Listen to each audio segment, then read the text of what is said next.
Note: this is not the full film of Akira. Rather, this is a review of the English dubs of Akira. The film can be purchased on Blu-ray and DVD from Funimation or wherever home video is sold. Please support the official release. Sincerely, the Dub Talk Podcast. Live from the center of our cybertronic city of filth and rage, this is Radio NTE, coming to you with a city-state update to let you know how fucked we are here and today. The politicians, still corrupt. The military, suspicious and probably power-hungry, but somehow less corrupt than the politicians. Various cults and religious sects, still marching and chanting and lighting things on fire. The gangs, still perhaps the only free people in the city, and if they're not, at least they have sweet rides. But a new player has entered the game, a new broadcast station called Dub Talk. We think they're doing good work, so we're going to play you a little something of theirs to give you a taste. But before we do, be warned that Dub Talk contains strong language and content that may not be suitable for younger audiences, and listener discretion is advised. Also, be aware that if you listen, spoilers for Akira, as well as any other anime, may occur, so be aware if there's a series or movie you haven't watched yet. Finally, the views and opinions are those of the individual participants of this episode and do not reflect Dub Talk as a whole. So enjoy our new friends, who will soon be your new friends, stay safe, and keep the struggle going. Signing off, this is Radio NTE, because Neo Tokyo is about to EXPLODE.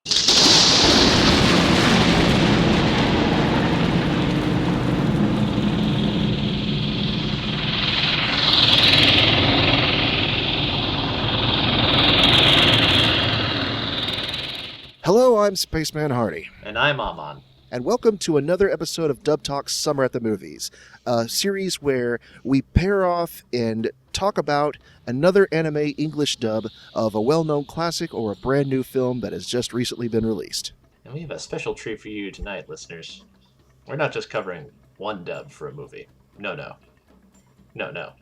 We're covering two dubs for a movie. That's right. In fact, we're covering the oldest thing we ever have on this entire history of Dub Talk.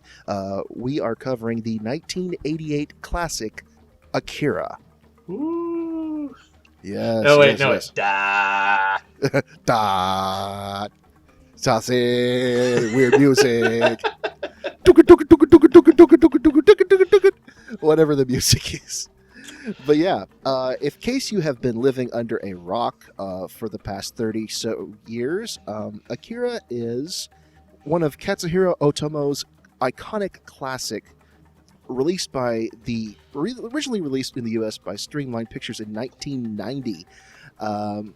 It was re-recorded a decade later from Pioneer Entertainment by Animaze. And so, yes, it is a 30-year-old film, 2 anime dubs, and tonight we're going to do something special because we're covering both of them. Isn't that right? Yes, indeed. Mm-hmm.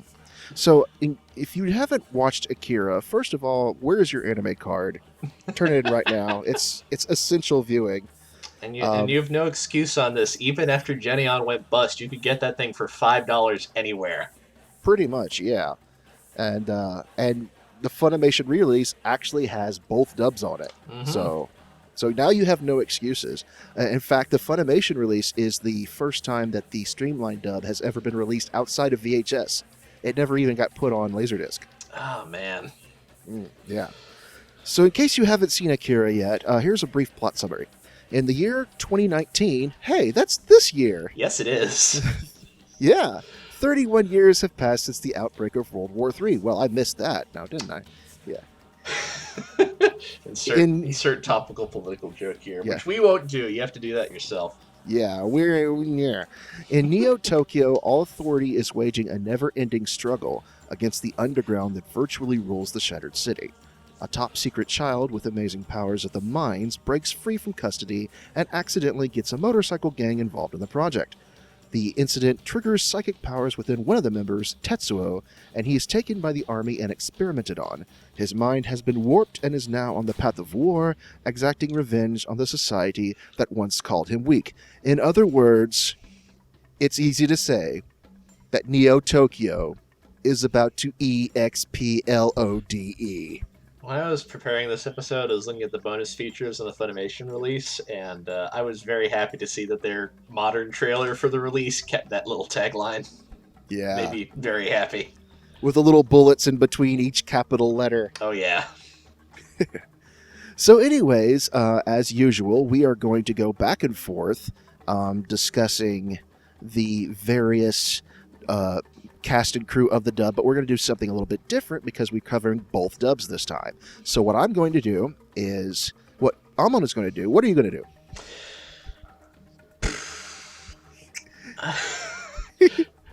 Doing this We're on prepared the fly. for this. We're prepared for this, folks. I am prepared. I'm just not organized.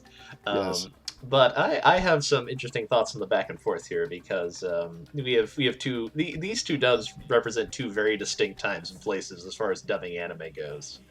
And I think that Funimation release, now that it has both dubs, provides a fascinating little contrast in how much that industry changed in just a decade. So I'm going to talk about that a bunch. I know that for a fact. How about you?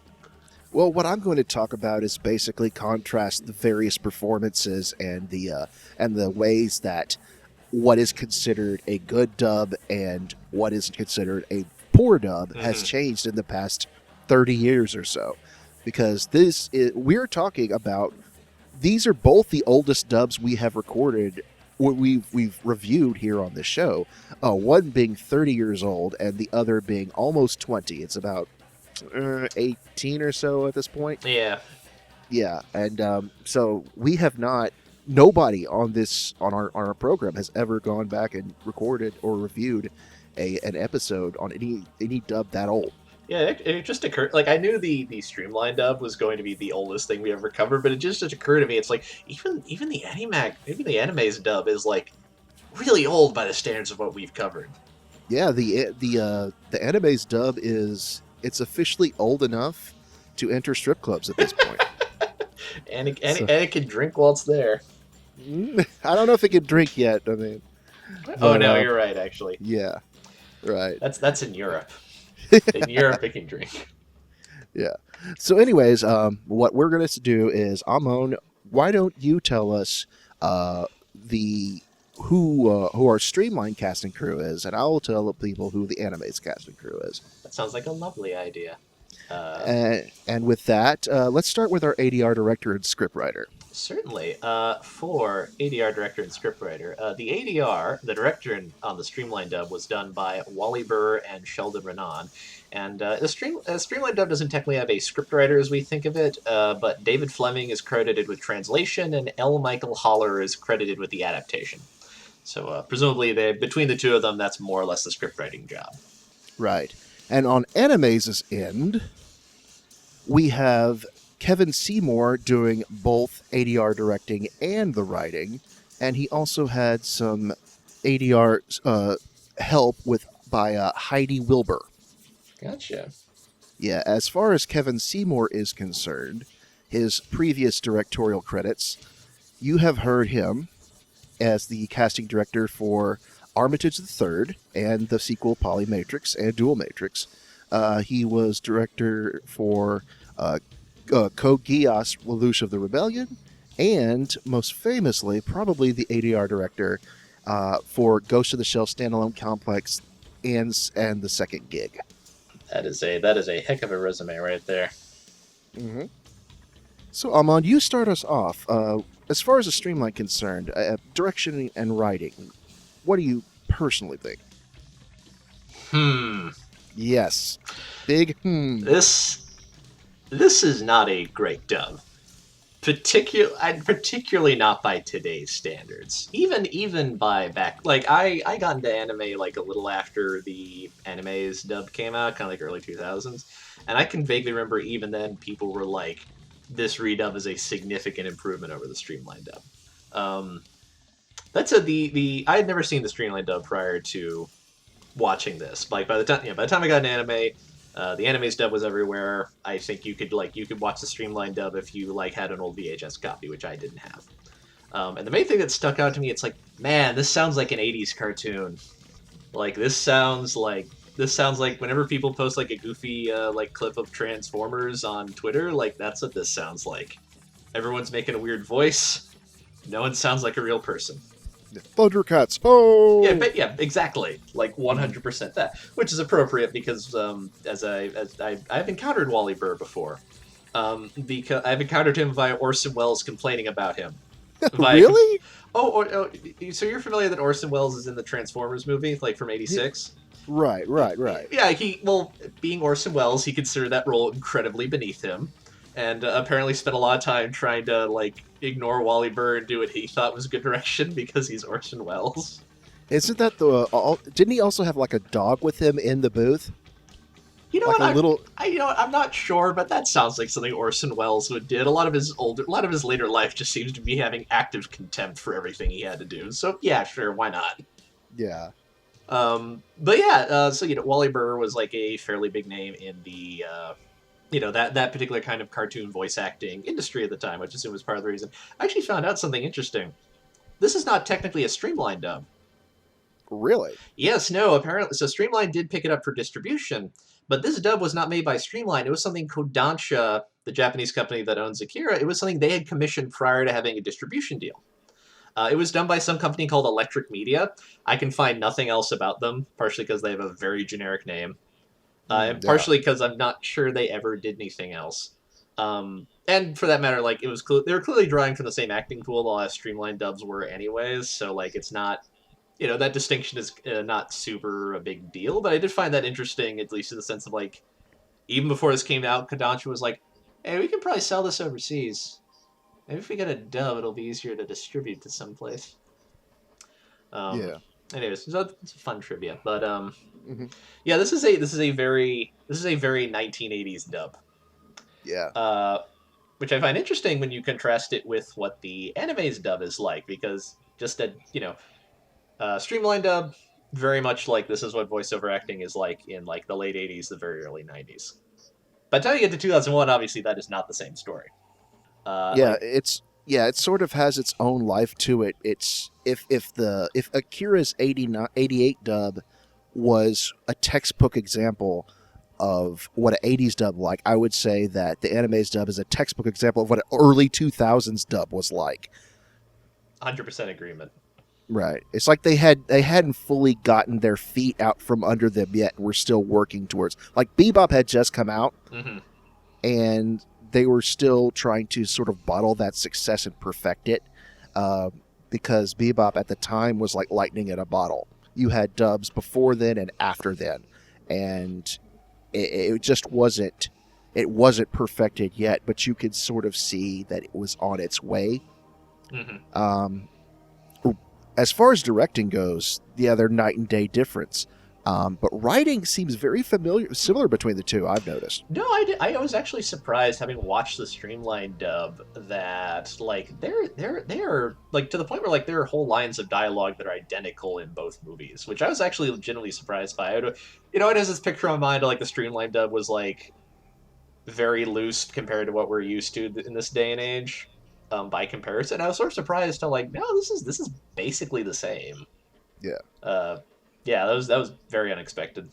Yeah. Well, there's really only one story you can possibly tell with Akira, so Yeah, there's not a lot of. yeah. They're not. You can't actually make the 4Kids version of Akira with the footage from Akira.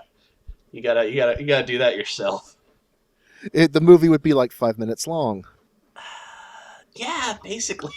It's like, all right, we have to cut out the violence, the brief nudity, all the political stuff.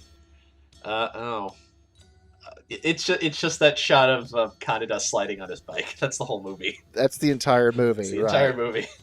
Yes, the teaser trailer is longer than the actual film. But yeah, no, I'd say yeah.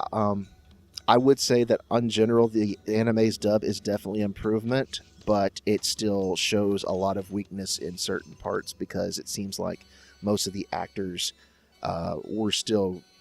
Most of the actors had either been there for a few years or they were brand new, Mm-hmm. and they were still trying to get their feet out from under them, and it definitely shows. It's an improvement over the Streamline dub, but I think both dubs sort of have this time capsule effect to where they both belong in the areas they're created, like they're both time appropriate for when they were recorded. Yeah. Yeah. I think something I was thinking as I was watching the Streamline dub again. It was just that I feel like so in addition to like good dubs were new for all intents and purposes, and in addition to that, prior to that, obviously I know anime is mostly for dubbing TV anime. Akira, as you might notice, actually has like the animation is done to the Japanese dialogue rather than the other way around, which is how most TV anime is done.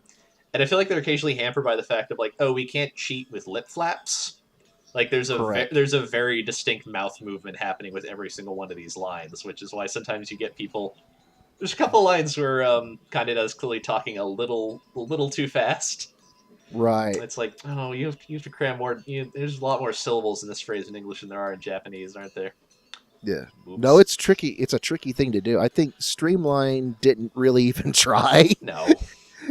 And I think Animaze did a better effort, but even then, it was a very tricky thing to pull off. Hmm. And it's imperfect, but I mean, in sort of a way, it's got its charm to it.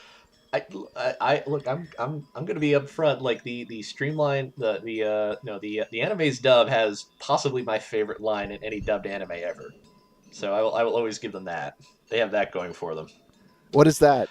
It's right before Tetsuo steals Kaneda's bike. You have a shot of like the gang like milling around a classroom, complaining about how the teacher wouldn't show up, and one of the other biker pumps is complaining like, "Where's the teacher? How am I supposed to fulfill my burning desire to learn a vocation?" And then the line reading on that is just so pitch perfect. It makes me smile every single time I watch this movie. Nice. Yeah. So in general, I mean, both dubs have their problems. Both dubs have sort of their massive problems. But yeah, they both have a reason to exist, and they're both indicative of the time periods that they were recorded in, and they both have their certain charm to them, I Oh would yeah, say. oh yeah, definitely. I think this sort of reminds me of there's like a little repertory theater near my house that I like to go to, Mm. and they had a week once where sometimes like on Monday nights they'll do like a big screen showing of some older movie that's getting re-released, and on the weekends they do midnights. And one weekend they had Blade Runner: The Final Cut as like the Monday Fancy Pants movie, Oh, wow. and then they had Blade Runner like the original with terrible overdub narration by Harrison Ford version as the midnight movie. And I'm Ah, like, yep, those are the appropriate versions of both of those movies. And this feels the same way. You show Animax on the Monday night because it's dignified, and then you show Streamline on the weekends because it's kind of goofy. right. Yeah, buddy. Both deserving of their popcorn as in Oh, equal measurement. 100. Like, I was surprised. The Streamline dub was more fun than I thought it was going to be, like, even as kind of not great as it is. So, Right. yeah. Yeah. It definitely has its charms. I agree. Yeah. You show it. You show it in a double feature with Ninja Scroll. Yeah. There we go. Yeah. We'll cover that movie in another summer at the movies. Okay. Anyways, let's enough about the direction and writing. Let's move on to our first list of characters. Now, there are quite a few characters that are important, but we decided to kind of leave them out. Sort of characters, sort of like the rat politician and Kei's partner who's dealing with him, and the other members of Kaneda and Tetsuo's gang, and also Tetsuo's girlfriend Kaori. Because let's face it, Kaori doesn't really matter much to the story other than being punched in the face, getting stripped naked, and being eventually squished at the very end of the movie. Yeah, Kaori is suffering, basically. She was just worried about her boyfriend. Yeah. Sad. So because we've got basically two actors to cover for each character, we're gonna keep it simply to the main cast. Starting with the three psychic children. These were kids who were discovered to have latent powers and abilities, and they have been tested on and experimented on, and basically have taken the forms of very, very childlike bodies with very elderly features. They all look like very tiny little old people. And among the children, we have Kyoko, Takashi, and Masaru. Basically, the little girl, the skinny boy, and the fat kid, who kind of looks like Pokey from Earthbound. Well, he does. No, it's funny, but I thought he looked like somebody else. For some reason, whenever I see this, I'm always like, this is what Cartman would look like in a more refined art style. Basically, yeah, he's like a little mini Eric Cartman before Cartman was even a thing. Pretty much. So Amon, who are playing the children in the Streamline version? Well, in the Streamline version, Kyoko is being played by Melora Hart. Takashi is being played by Barbara Goodson, playing not an old woman for once. Mm. And Masaru is played by Bob Bergen. And on the anime side, we have Kyoko played by Sandy Fox, and Takashi and Masaru are both played by Cody McKenzie. So, Amon, you start us off. What was your opinion of the two various performances? In keeping what we were saying earlier, the Animaze version still has its faults, but I give it credit because I could tell the kids apart. In the Streamline version, they all kind of meld together. They just sort of sound like children, and 80s children at that. See, that's where I kind of disagree, at least on the part with Masaru, because he sounded like a miniature. What's his name? The Godfather. Marlon Brando? Oh, you're yes. right. He does sound a little bit like Marlon Brando, doesn't he? He sounds like a really bad Marlon Brando impression with a little bit of Eric Cartman stuck into it. Is it sad that that's probably what that started out as? Basically. But yeah, that's one thing I noticed. And you're right. The other two kids do blend together on the Streamline version, but that's the one part that stuck out to me was like tiny Marlon Brando floating around in his little floaty car. So. We put that in a live action movie. Yeah, I could have been a contender instead of a bum, which is you made me. He just zooms around. Yes. Where's my chocolate brownie? I'm hungry. I do see that now, but that was one thing that stuck out at me is they see Mini Marlon Brando aside, the other two didn't seem nearly as distinct. They just kind of sounded, the direction seemed very much like you're playing like a weird kid, and not too much beyond that. I don't think. I think in that regard, the Animaze dub is a lot stronger, just because like they sound a lot more distinct. Even though weirdly enough, there are fewer actors playing them this time. Right. And like I think they gave fairly solid performances, given that they are playing like weird, stilted psychic children, who communicate through other people and know more that's going on than they'll tell us for sure. Yeah. I think the one that on the anime section, probably the weakest performance was probably Sandy Fox, not because it's her fault, but because the dialogue is very stilted for the children. Yeah. And they're forced to sort of have to read it in this, but because of what we are doing, one of these days we'll be able to, and then you never hear the rest of that. Yeah, they, especially at the very end, they get a lot of the very like cryptic arts. It's that point where you can remember that like Otomo more or less had figured out how he wanted to end the series, but he had to figure out how to wrap it up in 2 hours. Yeah. Yeah. Because for those who don't know, this is an entire manga series adapted into 1 2-hour-long movie. Yep. And when it was made, about I think 3.5 to 4 of them had actually been published and written at that point. The other two did. That's my fun thing. I've read the Akira manga like once through in high school, but I don't remember it very well. And I'll see people online talking about parts that didn't get adapted and how like if you've only seen the anime, you're missing out. There's like whole bunches of stuff that just didn't end up in that thing. Yeah. And yet, in general, the ending, from what I understand, is practically the same. So. Yeah, pretty much. Right. That's my recollection as well. Yeah. But anyways, I think the Animaze is definitely... this is going to be a recurring thing that I'm going to say. The Animaze is definitely better than the Streamline. Mm-hmm. But Mini Marlon Brando does have his charm, I'll admit. And I think in both cases, the children kind of suffer from the sort of stilted dialogue where they're forced to basically read phonetically. And so, I think Animaze is better, but it could do with some improvement. Yeah, I feel like they get hit a lot with having to match the lip flaps very exactly, just because they also do a lot of what do you call it? Expository dialogue, which I'm sure is always fun to dub over in another language that is where the animation is not designed to fit to English. Exactly. Yeah. So yeah. Anime is definitely an improvement, but there's still a lot of weird quirks in both these dubs when you get down to it. Yeah. Yeah. As far as the kids are concerned, I really can't pick. Well, I don't know. I'm just repeating myself. Mini Barlin Brando is fun to listen to. So No, that's true. that's one point in the 89's dub's favor. So, Yeah. yeah. So it's respect his authority. I want to troll around YouTube and see if someone's like cut scenes of Akira to like South Park clips as a gag. That must exist somewhere. We can't be the first people to think of that.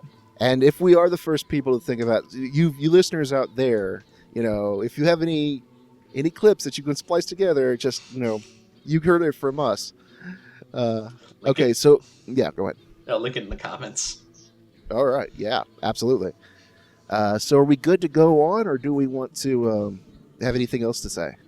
I think I'm about done. These are like solid, but kind of hard to talk about because it's cryptic and stilted, as we've mentioned. Right. Moving on to our first pair of important characters, or actually our only pair of important characters. Everyone else we talk individually. We're going on to two of the government officials who are overseeing the Akira project, or Akira. I'm going to say Akira. I know it's pronounced Akira. I don't care. It's one of those words that you're so ingrained to saying it a certain way, you don't care if it's mispronounced. Like katana is actually supposed to be pronounced katana, and I'm never going to pronounce it that way. I refuse. Look, I completely understand. For having never seen the anime for years, I thought the female lead in Ranma 1/2's name was Akane. Akane. I don't know how Japanese works, and later I'm like, no, it's Akane, and I'm like, oh, that's not how I thought that word was pronounced at all. Oh, you want to know what's even worse? Oh no. Is that, have you ever watched the ADV dub of the Rurouni Kenshin films? No. In retrospect, the Rurouni Kenshin movie, Trust and Betrayal, is one of the most beautiful movies I think I've ever seen animated, period. And that's strong words.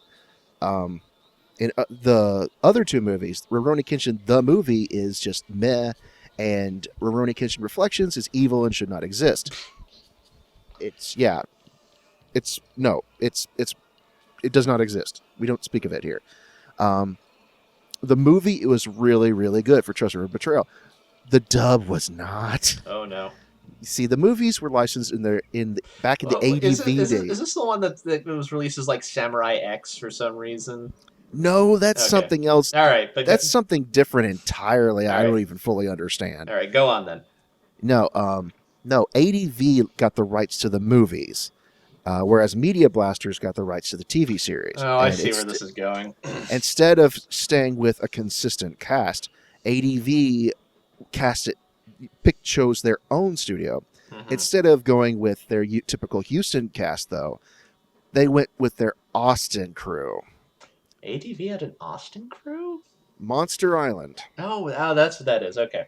Yeah. In fact, here's a fun fact. Gray Haddock used to be a well-known actor for Monster Island back in the day. He is now one of the head designs over at Rooster Teeth. He does a lot of work for Ruby and stuff like that. Oh, fancy. Yeah. But anyways, I'm getting off track. They got their Austin crew to dub the Rurouni Kenshin movies, and they were not good. Oh. But one of the worst things was there's a main character, whose name is spelled Tomoe. In Japan, in Japan that should be pronounced Tomoe. Right. Oh no. They completely forgot the E in this official dub. Mm-hmm. So he spends 2 hours calling her Tomo. Yeah. I see. So, yeah, but off the point, I'm not going to show off my badass katana that I bought from the mall for $20. I'm going to call it a katana, and that's why I'm going to call this movie Akira. You can deal with it. Same thing with what's his name? Tezuka. It's not Tezuka to me. I don't care. It's Osamu Tezuka. Anyways, we're getting We have plenty of time. We have Well, plenty of we time. can ramble a little. We're all having fun here. Anyways, we're going on to our next set of characters is the government officials we have Colonel Shikishima and Dr. Onishi. The colonel is in charge of the Akira project, and he is basically keeping everything under wraps as to the true identity and whereabouts of where Akira is. Akira is, as in case we haven't mentioned, the most, I would say, the most powerful of the psychic children that they actually found, Mm-hmm. and so they're supposedly keeping him locked away. And Dr. Onishi is in charge of looking after the. Well, he is testing and looking into the potential that Tetsuo can of his powers and what he is able to do, and so that's what they are in charge of. Basically, sort of the antagonists before Tetsuo goes all crazy. Pretty much. With the Yeah. with the fun crinkle of like by the standards of the rest of the Japanese government, they're kind of nice. Oh yeah, Like yeah, they're not dicks to the children. They're just trying to like get shit done. yeah. And when the government tries to stop them, he's like, "Screw you!" And then they pull a coup d'état, and actually it works. Yep. So yeah. But anyways, Amon, who do we have playing the Colonel and the Doctor in the Streamline dub? In the Streamline dub, the Colonel is being played by Tony Pope, and Dr. Onishi is being played by Louis Arquette. All right. And in the Animaze dub for the Colonel, we have the one and only Jameson Price, and for the Doctor, we have Simon Prescott. So what were your takes on these two performances? The Colonel, I think, is handy because I feel like he's a good example in the way that the kind of philosophy behind dubbing anime changed in the decade between these two dubs. Exactly. He's like night and day. Yeah, like James, like by the time you hit the Animaze dub, there's much more of an idea of like natural sounding acting. Like Jameson Price sounds like a real human being that you might encounter on the street, that you might talk to. He has the kind of voice that this character would have if he were being played in a live action movie by a person you're seeing on screen. Tony Pope sounds like an extra from G.I. Joe.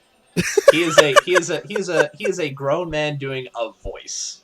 It is not a voice that naturally comes out of any human being you will ever meet, barring like somebody whose only interaction with English has been like old 80s cartoons and they think that's how everyone talks. It is not a terrible performance per se, but it is distinctly affected in a way that, you know, even a decade later would largely be absent from anime dubs, except for like, you know, really silly comedies where that would fit tonally. Right. Not in anything as like relatively serious as Akira, Yeah. which is, you know, not a comedy, let's say. It's sort of like something you would hear on a Robot Chicken spoof of G.I. Joe. Exactly.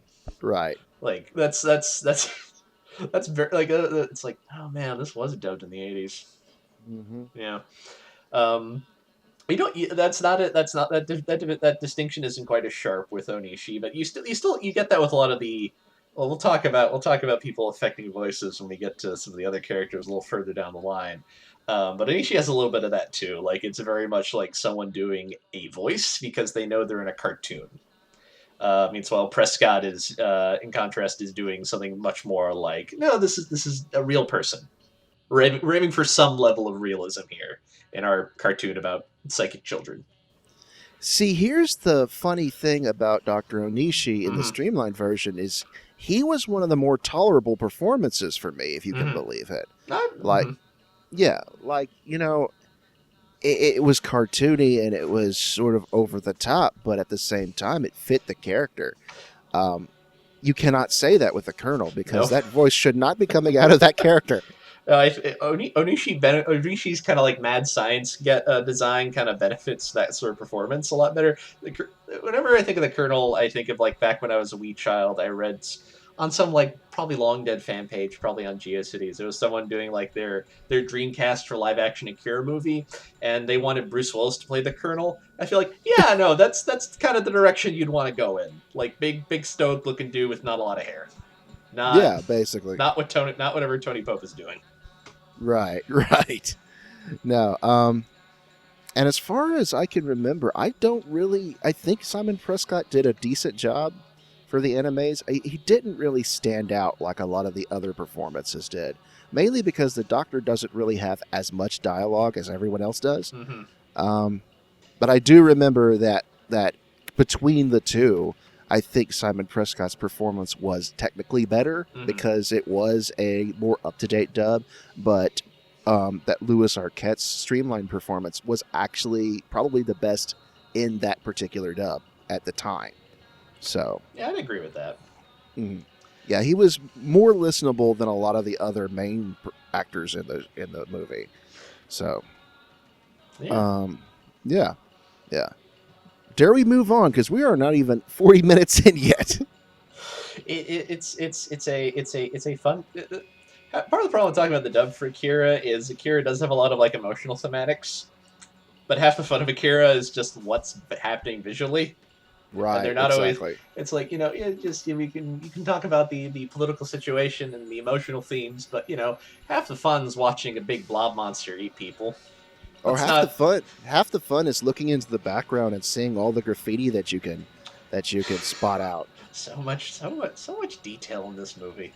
I mean, if nothing else, we'll get more into this in final thoughts, but this movie deserves to be watched, if nothing for the visuals. Oh yeah.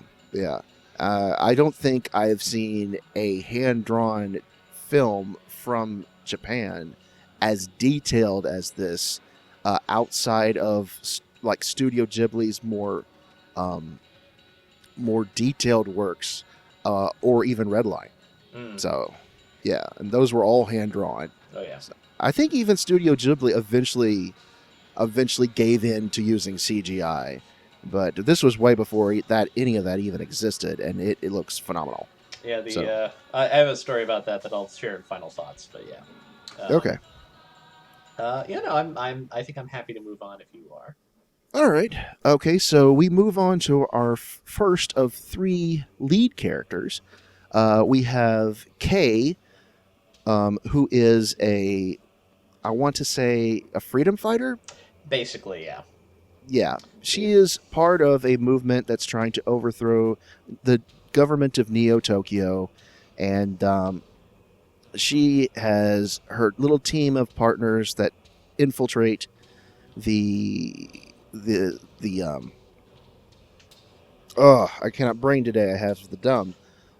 Infiltrate it's like a facility, I guess. The facilities, yes, in order to find out more about what's going on and I guess free the kids or something. I don't know. It's very vague. I think the idea is they discover these psychic kids who the government clearly want and have power, and they're trying to get them at least out of the government's hands. It's a little unclear if they have any like what they're planning to do with them after that, aside from just not let the government have them.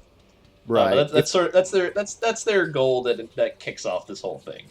Yeah, because in the first scene, one of the freedom fighters is leading one of the psychic kids away, and he pretty much gets peppered by bullets, but turned into street paste. Oof. Yeah. But anyways, Kay is also the want-to-be love interest of our lead, Kaneda. He makes his affections well known. Let's put it that way. That's putting it lightly. Yeah. It's like, hey, he spends a third of the movie yelling Tetsuo, a third, another like of the other third like riding around motorcycles and shooting things, and the last third just hitting on Kay no matter what situation they're in. Yeah. Running for the cops, hit on Kay. In jail, hit on Kay. Hey, if it wasn't for him, she'd still probably be in jail. So it's not that he's not useful; it's that there's a time and a place. But Kaneda doesn't understand that. Yeah. So, anyways, playing our female lead, Kay, tell us who is in the Streamline. In the Streamline dub, she's being played by Laura Cody. And in the Animaze dub, she is played by Wendy Lee. Wendy Lee, you've obviously known for such famous roles as Haruhi Susumiya and Faye Valentine. I always forget she's played both those characters. That's quite the gamut. That never make. I always read that and I'm like, that doesn't make any sense. How does that work? She was also the car in Masked Rider, but we don't talk about that. let's not. Yeah. Ugh. That's in case you didn't know, audience, this is what Amon and I always talk about. We just throw obscure references at each other at nonstop. Yeah. And Although occasionally we have fun at Jeff Tate's expense because he's a bald fat loser. Although, speaking of other roles, Laura Cody also has her own. She's been in a fair number of things, but the one that feels most appropriate for this is that she voices Rosemary in the Metal Gear Solid games, which is what's his name? That's Raiden's girlfriend. Right. I forgot And about that. it's like, man, you spend a lot of time in weird arty action things from Japan, don't you? Mm-hmm. Yep. All right. And so, with that in mind, what did we think of these two performances? If I'm going to if I'm going to be honest, my recollection is Laura Cody was like fine, but didn't leave a particularly big impression on me. Of the main role, she's the one that I have like the hardest time remembering off the top of my head. Mm-hmm. And like Wendy Lee, I think does do a very good job. I think she has one of the stronger performances here. I think in part because like Wendy Lee's a good actress, and Mm-hmm. I think she may have also I there's one of these things where if I had like a billion hours to kill, I could go over for the fine tooth comb and see how much like lip flaps they have to match. But I think she benefited from having a easier time getting her dialogue to fit in with a lot of what Kay was saying, and I think Mm-hmm. that benefited her performance in the long run. Yeah. Um, I also think that sort of. Now, don't quote me on this. I might be horribly wrong. But Laura was a bit new to the industry when they first recorded this dub mhm. because, yeah. And whereas Wendy had been in it for a few years after, a few years at that point. No, So, I could definitely buy that at least. yeah. Between the two, I do agree with you that Laura sort of doesn't stick out, whereas Wendy does have more of a stronger performance. One thing I did notice though is that Wendy makes Kay sound older than she seems to be. No, I think that is true. Wendy uses. I'm not sure if it's closer to her natural speaking voice. And personally, I'm not actually sure what Wendy Lee's natural speaking voice is. Mm. But that's definitely a performance where like Kay, yeah, Kay, because I assume Kay is supposed to be like about Kaneda's age, so like a high schooler, and she definitely sounds like someone who'd be like mid-20s at least. Right, right. Which given that like she's a freedom fighter, I think that kind of works for the character. She seems like somebody who would have to grow up fast, but I agree. She definitely has a she definitely comes off as a much older character than she's probably Yeah. supposed to be. Yeah, I think while Wendy's performance was better, I think Laura's overall voice probably fit closer to the character as like age wise.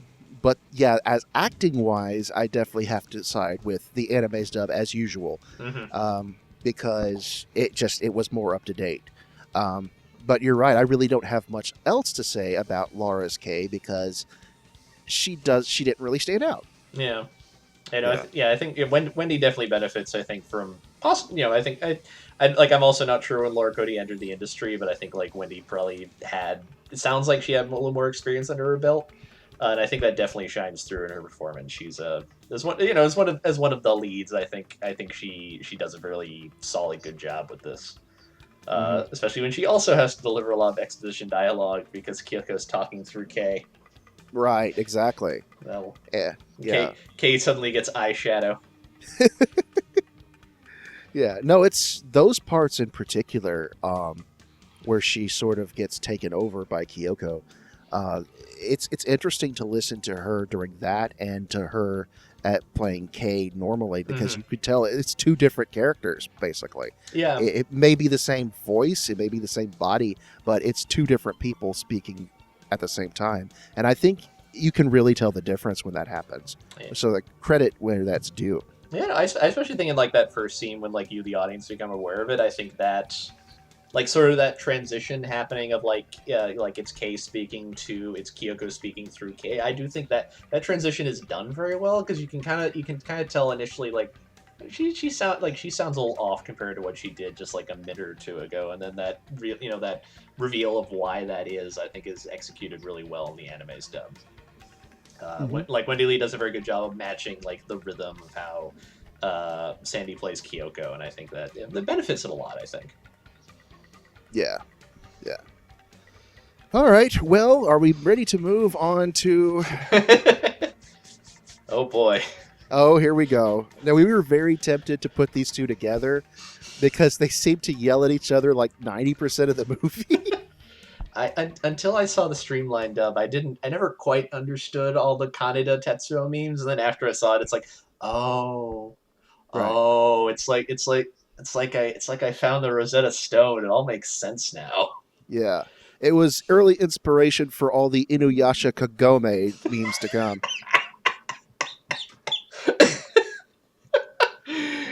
You're not wrong.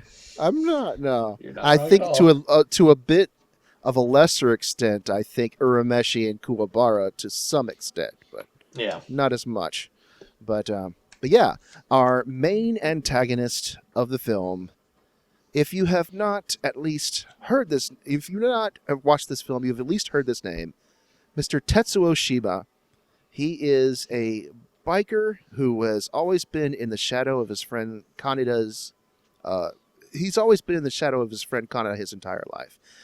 Frequently kind of picked on and bullied, looked down upon.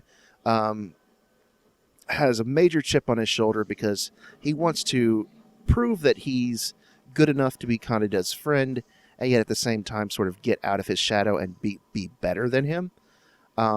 He sort of runs his motorcycle into one of the psychic children. Oops. And somehow this triggers powers within him. And as he learns to control his powers, he goes on a crazed rampage and becomes the main villain for the rest of the film, eventually turning into a giant mutant blob baby and swallowing people up. Mm-hmm. And quite possibly causing the third impact, unintentionally. So, whoops. Oops. Look, when you find a child that has hit your weird psychic child, you shouldn't give him weird experimental drugs to see if he'll be psychic. It's a bad idea. Right. Yeah. Because then all of a sudden you have teddy bears throwing up milk and all this crap. Exactly. I've seen this movie multiple times in the last like 15 years, and that's somehow always still grosser than the blob monster. I don't know why. Mm-hmm. Like just ugh. Right. Yeah. It's what's even worse is when he steps on the glass. Oh, I hate that. Yeah. And it sort of gives before it cracks. It's just for a movie with so much horrific and just for so much like horrific and upsetting imagery in it, I find it amazing. The two moments that probably upset me the most are that and the bit at the very beginning when the dogs get shot. What the part that bothers me is when the guy's arm gets run over by the motorcycle. Oh, yeah. When we hit final thoughts, I will give a brief tangent about the sound effects in this movie. But yeah, that's oof. Yeah. Ugh. Yeah. Before we gross each other out, Tetsuo Shima, who is he played by in the Streamline dub? In the Streamline dub, he is played by John Rabson, who, at least according to Anime News Network, doesn't have a super lot of credits under his role. Although he does play a bunch of characters in the later Leisure Suit Larry games, oddly enough. Oh, really? Yeah, he plays Larry Laffer, which I don't know if that's Larry's last name. I never actually played a Leisure Suit Larry game. I think that is. I think that is him. Then he plays Larry in like a bunch of the later Leisure Suit Larry games. I did not know that. Wow. All right. And in Animaze, he's played by Joshua Seth, who obviously you know him most as the voice of Tai in Digimon and Digimon Everything, basically. Yep. He even came out of retirement to reprise his role for Digimon Adventure Tribe. Other roles he's played in, he was Dio in Last Exile, and he was Hige in Wolf's Rain. So, what did we think about Tetsuo? Oh boy. So you've got some thoughts to unwrap, young man. So when we talk about the Streamline dub of Akira, I feel like the elephant in the room that doesn't get talked about nearly enough is the voices they give the bikers, who I guess are from Little Brooklyn in Neo Tokyo. I'll bring this up again when we get to Kaneda, but they all sound like generic. They sound like extras from like the Warriors. I guess Kaneda's gang is like a Lost Warriors gang who got lost going to the Bronx or wherever. Either that or they're trying out for their own production of Grease. Basically, like they're really they're not very accurate. They stand out a lot. I don't want to give too much crap to like John Rabson for doing this. I'm sure this is a decision on the part of the adaptation team, the directors, not him. He was doing what he's asked to do. But it is it's I'd say it's just distracting because whenever they're on screen, that's all I can think about. It's like what are these voices? Who okayed this? This is it's so goofy. Mhm. I want to point out that what's even worse than the biker gang's accent are their girlfriend's accent. Oh my god, after the girlfriends. Oh my god. Oh. Like, I don't wrestle with no oil bender.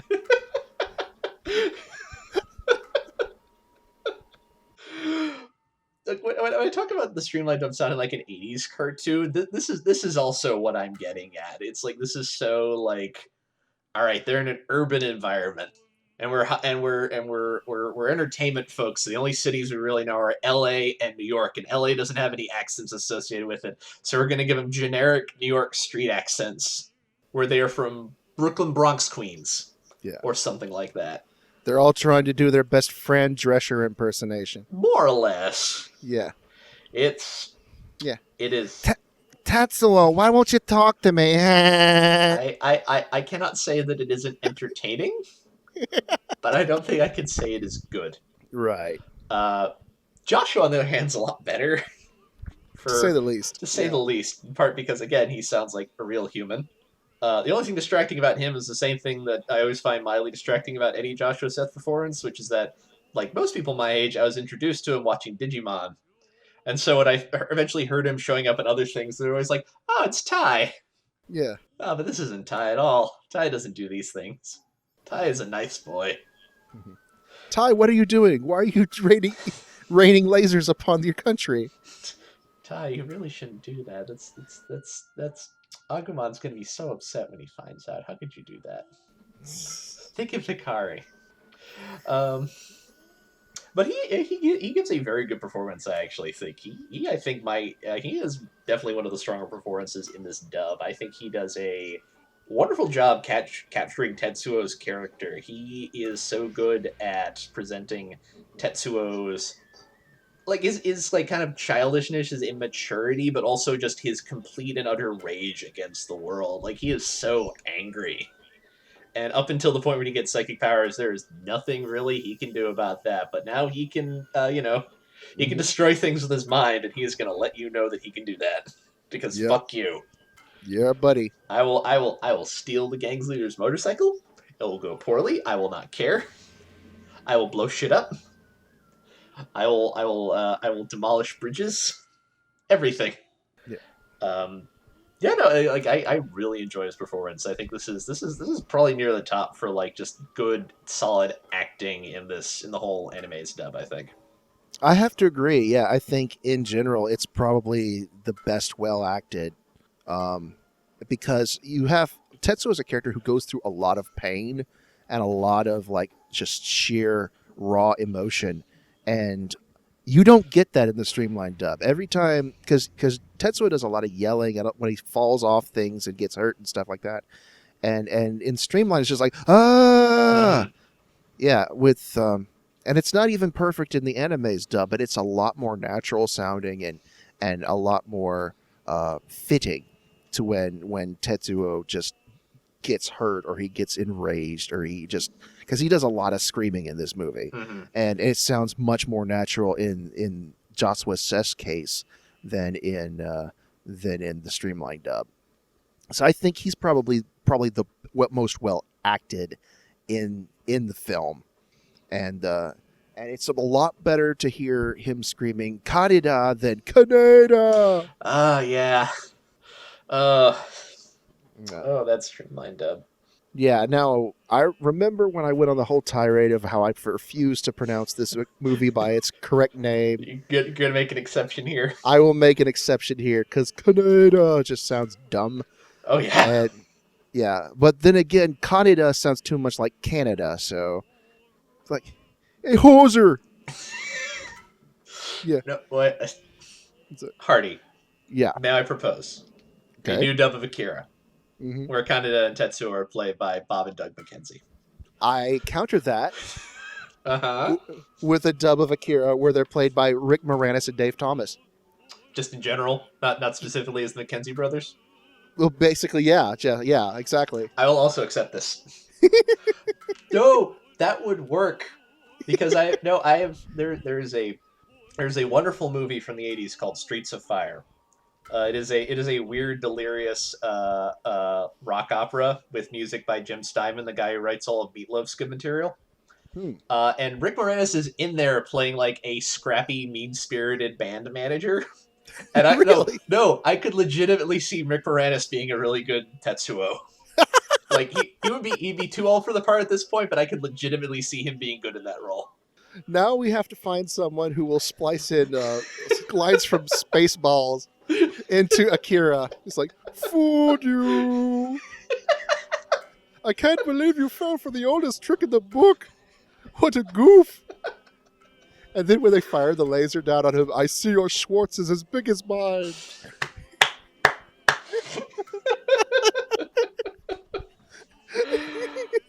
Oh. Enough of that. We have fun here. We do have fun here at Dub Talk. Don't let anyone else fool you otherwise. All right. So, are we ready to move on from Tetsuo to Kaneda? Let's. All right. So, Kaneda, he is our main character. You would think that our main character would be Akira himself, but no. We have Shotaro Kaneda. He is the leader of his gang. He's a high school delinquent punk biker who constantly gets his gang in fights with the rival clown biker gang, and basically is a ne'er-do-well until he's forced to fight for the side of good and put his friend down for the count when he goes evil. So, who plays our main character in the Streamline dub? In the Streamline dub, he is played by Cam Clark, who, in contrast to some of the other people in this dub, he has actually had quite a career being in anime. He is a favorite of mine, as he is in Monster. He plays Richard Braun in that, a detective who shows up for a few episodes before he is sadly killed off like so many characters in Monster. I want to ask you, how exactly did Johan kill him exactly? Basically, it's established that he used to be a detective, but he's like a PI now. And it's established the reason he quit is that he is an alcoholic. And One time, basically, he got drunk and shot a kid while he was on the job. Exactly. Yeah, I remember that. But I think the idea is that the thing is he wasn't actually drunk when he shot the kid. Like, he was sober at the time. And Johan, and like this is a sore point for him, and Johan just kind of pushed him over the edge and then left a bottle of rye whiskey, and he maybe drunkenly fell off a building, or maybe he fell off on purpose. It's not clear. Yeah, that's it's Johan. It wasn't Johan who killed him, it was the fall on the ground that did. Johan gave him the tools, basically. Right. Mm-hmm. Yeah. Yeah. Anyways, I'm sorry. That was a tangent I just was curious about. Look, I'm not gonna pass up enough to talk about Monster. Yeah. It's not like I'm gonna have a time to do it on this show anytime soon. Yeah, but there was another Cam Clark role. I'm probably thinking of the wrong person, but What? I have his A&M page. What are you thinking of?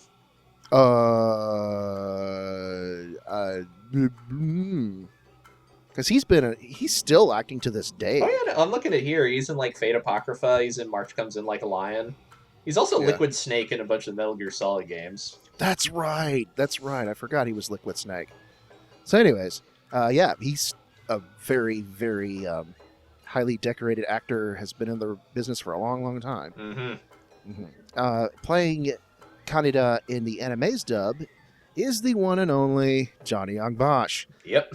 Obviously, you've heard of him as Vash the Stampede in Trigun and Lelouch Lamperouge in Code Geass.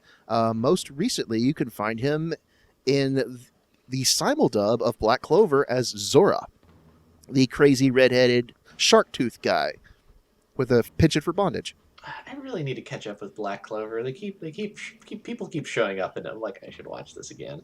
Yeah, Black Clover is one of those shows that you're not going to like at first because it's so generic and shonen-y.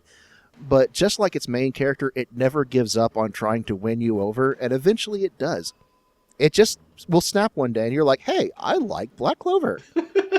Unless you're Jet, then you just harbor ill will and never-ending resentment again. But that's whatever. But Yeah. yeah, we love you, Jet. By the way. All right. So, what did we think of the two various performances for Kaneda? So before doing this episode, I was like kind of like looking up who played who, and I should note that in the original cut of this movie, Ken Clark is credited under a pseudonym. He's credited as Jimmy Flinders. Jimmy Flinders, yeah. Jimmy Flinders. So I'm on A&N and I click on that to see who it is. And when Cam Clark comes up, I'm like, what? Really?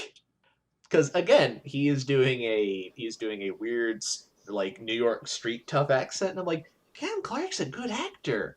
I've seen him in things. I like him. What is this? I was just so befuddled because I was used to this being like actors who either don't recognize, or if I do recognize them, they're usually for like older things that I haven't seen as much of. So seeing him in here kind of threw me for a loop. As again, this is not a great performance. This is it's loud where it shouldn't be, and also loud where it should be. And knowing that it was coming from like somebody who I like heard in other things was just kind of odd. It's like, oh, I see. Yeah. I feel like just that by itself kind of shows like kind of the way that like the industry has evolved. That like this actor has like he's seen the whole breadth of it, ladies and gentlemen. Yeah. Well, you can tell just who has been there for a while now, because even in background characters, excuse me, if you listen closely in the background of the Streamline dub, you can pull out people. I think like Michael McConaughey's there, and I know Tony Oliver's there. Oh yeah, no, I think I was reading. Yeah, no, that sounds right. Yeah, just all the old war horses who have just been here for decades, and they keep chucking along. But yeah, like this is the Streamline dub performance here is not super great. Johnny's is not perfect, but it is a marked improvement. If for no other reason than because Kaneda actually sounds like a teenager now. Yeah. I also have a fondness for this because I have a fondness for a lot of Johnny Gambosh's early anime roles, because I feel like when you look at stuff like this and Trigun, there's a cartooniness in his performance that I feel like kind of got lost as time went on, especially when he started doing more like kind of sort of like straight ahead shonen stuff like Bleach and so on. And he gets to do a little bit of this in here, and I always appreciate that because I always feel like that's just an aspect of his acting skill that doesn't come up very often. Right. And he recorded this 18 years ago when he was in his early 20s. I know. So, yeah. Yeah, sometimes, yeah, I sometimes think about, like, damn it, Johnny, you're too talented. Stop that. Stop making your favorite role of mine the first one you ever did. How dare you? You jerk. Yeah. But yeah, I like him a lot in here. I think he's a lot of fun. I think he is not as technically impressive as Joshua is playing Tetsuo, only because I think Kaneda doesn't have the same nearly the same arc that Tetsuo does. But he's just a lot of fun. I think he also gets this character of like Kaneda's like a good dude overall, but he's also kind of a dumbass biker punk who continues to hit on people when he should really be focusing on not getting shot.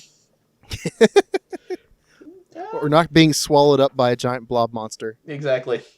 His friend, the giant blonde blob monster. He is loyal even when maybe he shouldn't be. Right.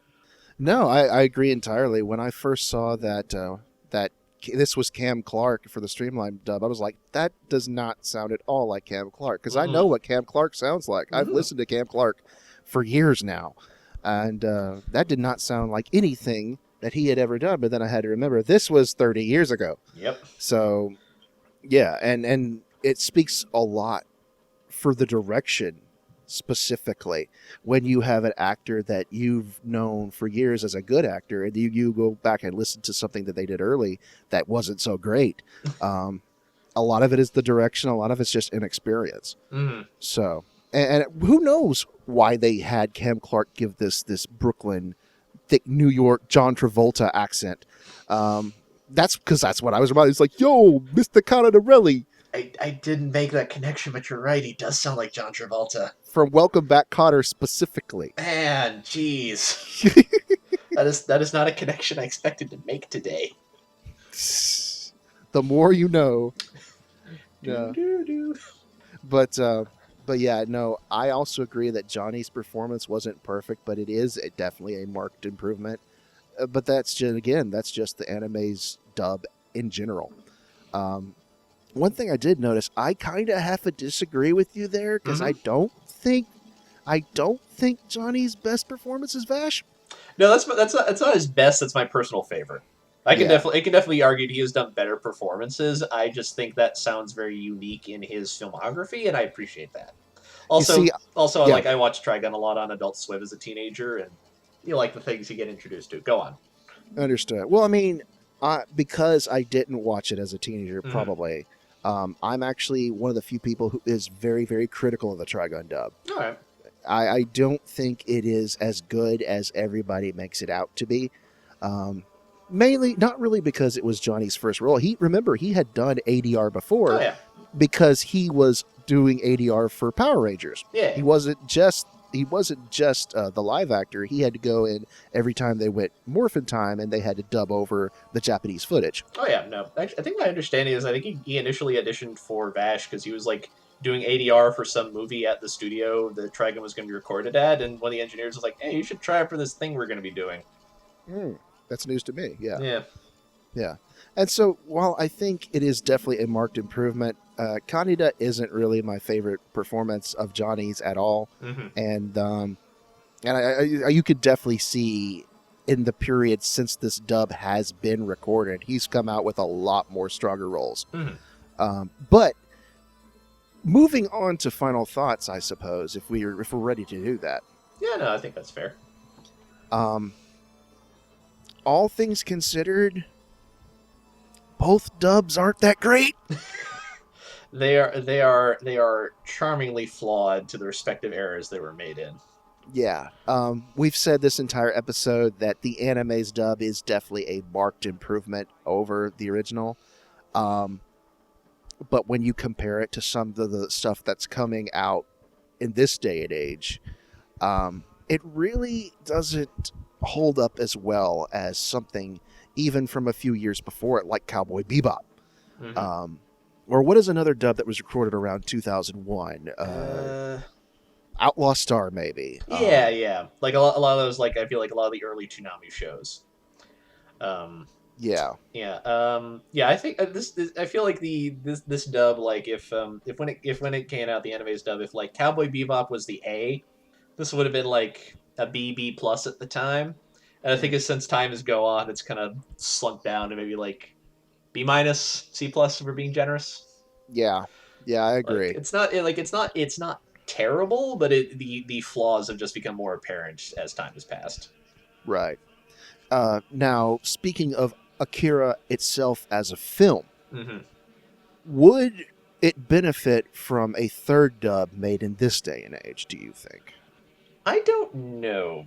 Partially, part of it's that I think, as we discussed, I think part of the difficulty in dubbing it is like the animation is like, because it is like it was designed to be match the Japanese dialogue so closely. I feel like dubbing it well is kind of difficult, just because you'll get the problem you see with like some of Johnny's lines, where he clearly has to like talk unnaturally fast in order to fit his line into the lip flap. And I'm not sure how much, like, I feel like you could definitely do a third dub that has like improved direction and improved acting, but I'm not sure how many of those limitations that are kind of baked into the animation can be overcome just by that alone. Like, I think you could Yeah. I think you could do one, but I think you'd still run into that problem where like you're never going to hit that A level. It's always going to like ceiling out at a certain point. Yeah. Well, I mean, what if someone like Netflix took this film and gave it the same approach that they're apparently doing to Evangelion and completely recasting it, like taking something that's so old and giving it this brand new, fresh coat of paint in the form of a new dub? Would that have any benefit at all? Would it attract any more today's viewers, our age? Would that have any purpose to it?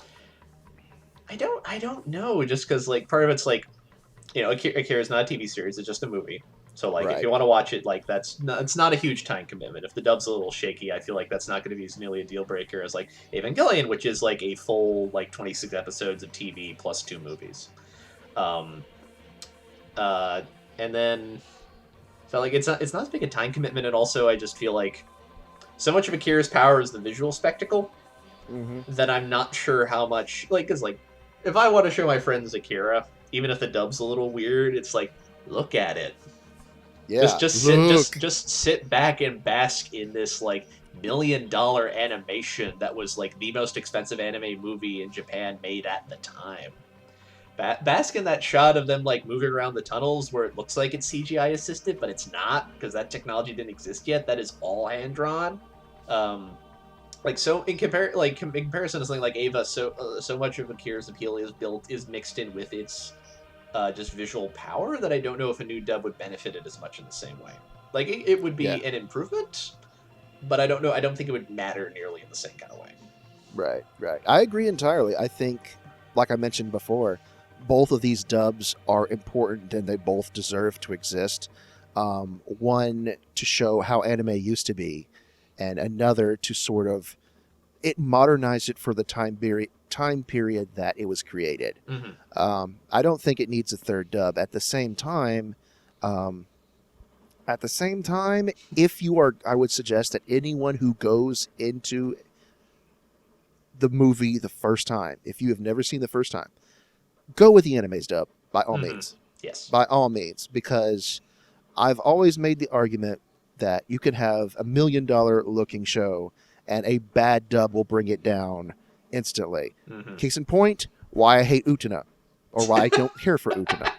I cannot get past that dub. That is a. Yeah. Ooh, we don't talk about the Uchina dub. Yeah. Mm-mm. No. How it usually works is that a bad dub with a bad show is laughably fun. A good movie with a bad dub is just an incredible disappointment. Mm-hmm. So it all depends. Now that having been said, if you have seen the movie once and you would like to go back and try to experience what it was like the first time for people first seeing this when they were at anime conventions in the early 90s, like everyone huddled around like a 12-inch cathode ray tube television with rabbit ears. Watching a third generation bootleg VHS copy. Exactly, and just being spellbound. Definitely go back and check out the 88 dub as well, because while it's not good, it is a time capsule for the period of which it was created. And it is heavily flawed, but it sort of has its own beauty within those flaws. Like it's not good, but by God, is it enjoyable? Mm-hmm. Yeah, but don't make it your first experience if you've never seen the film before. Definitely watch the 2001 dub. No, unless you have a very specific fondness for a certain kind of like 80s trash, I would not recommend that as your first viewing experience. Right, exactly. Go with the stronger one first. Yeah. And by all means, if you haven't seen Akira yet, you need to see Akira. Go see it. I know there's been a lot of back and forth about how good Akira actually is, but like, no, it is worth sitting down and watching, even outside of like some historical importance perspective. It is a gorgeous movie. Yeah, it's for nothing but the visuals alone. And I still rate, people ask me what I think are the number one anime films, the top 100, top 10 anime films to watch before you die. I know it's a controversial opinion. I still rank Akira as number one, not because it is the best. The plot does have a ton of plot holes and a lot of stuff that simply does not make sense. It's the most important because Akira marked the point to where people actually looked at animation as a medium outside of children's entertainment. They actually made people stand up and say, wow. That's all I have to say, really, basically. Yeah, I agree. Like I think Akira is it's such a visual marvel, and I think if you're into a certain kind of like weird art house movie, even the story will vibe with you. Because I found out the silliest thing a while ago.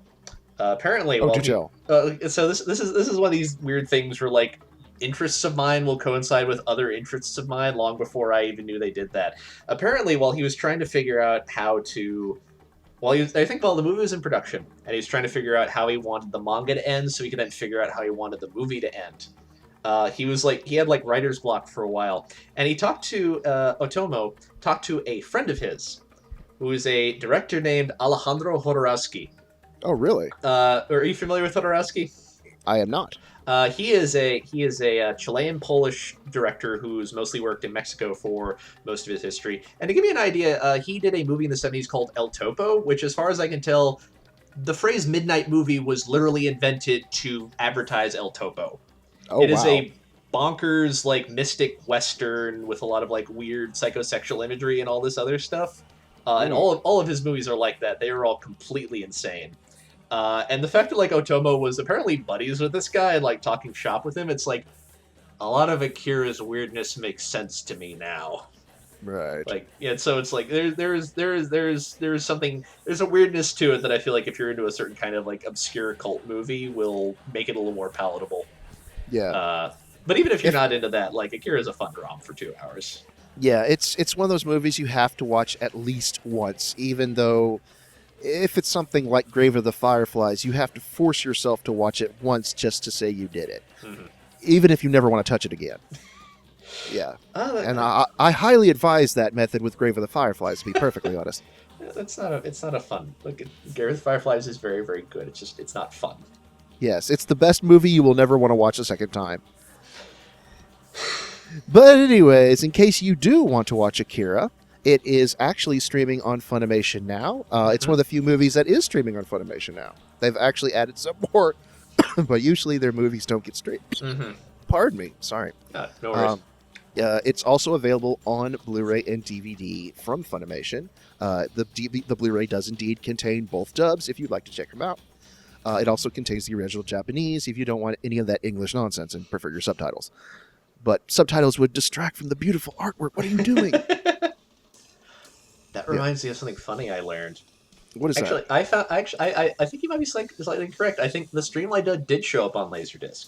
Really? And I think on 2 iterations, because if you want a selling point on why you should watch Akira, Akira has a special place in the world, which is that it is the only anime movie that the Criterion Collection has ever done an edition for. That's right. They did a Laserdisc collection. And here's a funny thing I found out because I was doing research about this. That has the Streamline dub on it, and it also has the Japanese track, but it doesn't have a subtitle track. What? I don't know why. I can only assume it was... I honestly don't know why. That seems very weird to me. But apparently, from what I've read, people, it's like, it doesn't have subtitles or closed captions. There's the English, there's Japanese. Yeah. That version is meant for edible users. This does pair well with my friend John had a friend who apparently once took a bunch of ecstasy and watched Akira and then just sort of cried for 2 hours. So you can take edibles, but be careful when you're taking them. Yeah, because we at the Dub Talk Podcast do not condone the uses of drugs, especially not when you're watching Akira. Exactly. That is a bad trip, son. Or Fooly Cooley or Kaiba or any of those other stuff. Look, any of the things you've been told, like you need to watch this when you're on drugs, don't. It's a bad idea. Anyways, if you would like to watch Akira, it is currently streaming on Funimation's streaming service at Funimation.com. You can sign up for a 2-week free trial, I believe. After that, I believe it's either $6.99 or $7.99 a month, although they do have new tier plans installed since a few months ago. Just be aware that you will have to put your credit card info in, and if you do not if you don't want to keep the service, you will have to let them know, else you will be charged. But I mean, there's so much anime there, then why wouldn't you keep it? Exactly. It's great. Yeah, you can also watch all the Hosoda films and other gems such as Psycho-Pass the movie, which is actually good, not compared to that second season we don't talk about. The season that shall not be spoken of. Exactly. As for me, you can find me on Spaceman Hardy at Spaceman Hardy on Twitter. I'm also the forum moderator over at both Funimation forums and Funimation Discord. What about you, Amon? You can find me over at Twitter. I'm at AmonDuelUS. Duel has 2 U's in it. I talk about movies and comic books and music. Hardy, speaking of music, yes, would you like a Dusty Old Song for this episode? I would love one. It just But before we do, Uh-huh. we need to plug our Oh yeah, let's do that. Yeah, if you'd like to follow the rest of the show or the rest of the Sunday summer at the movies, you can follow us at dubtalkpodcast on Twitter. We're also on Instagram, Coffee, and I think we just set up a Patreon, which we haven't actually started using yet. Yes. But and also always, if you're watching us here on YouTube, feel free to click the bell and subscribe and leave a comment. Leave comments in the below. Yes, we may even answer them. Yeah, maybe we'll answer them. Maybe. Yeah. It's a firm maybe. Yeah, and just if nothing else, just say Andrew's a loser and leave it at that. I guess we get to check off dunking on Andrew off the checklist. Excellent. Yes, we have to do it at least once an episode. So yes, Amon, please tell us what your selection for Dusty Old Song is for this episode. So, initially I thought I'd try and do something done with the score of Akira, because Akira remains one of the 3 anime soundtracks I bought on CD. Thank you, Milan Records, for reissuing that. You can get that on vinyl now, by the way, if you want that. They got Kaneda standing there with the laser gun. It's great. But that is all music played on a South Asian instrument called the gamelan, which I am familiar with but don't really know anything about. Side to side, let's go thematic. Akira is not a cyberpunk story in the strictest sense, but it has a lot of that same kind of flavor to it in terms of problems with capitalism, dystopia, what have you. And what better dystopic cyberpunk concept could you give than Deltron 3030 by Deltron 3030? Are you familiar with Deltron? I've heard the name. It's a rap group, isn't it? Yes, Deltron is a collaboration between the DJ Kid Koala, the producer Dan the Automator, and the Space favorite son Del the Funky Homo Sapien. Yes, I think I've heard some of their stuff. It is a concept album about a freedom fighter who defeats his enemies by rapping better than them. Yeah. Well, in that case, I also have to suggest the album of Bobby Digital in Stereo by the RZA. Ah, good one. Yep. Mm-hmm. Yes, so go listen to those, because they're good. Yeah. And on that note, I think we're just about done here. So, Amon, thank you for joining me. Oh, thank you for inviting me. Yes. And as always, otaku on, my friends. Good night, nerds. Keep it manly. Tetsuo! Kaneda! Tetsuo! Kaneda!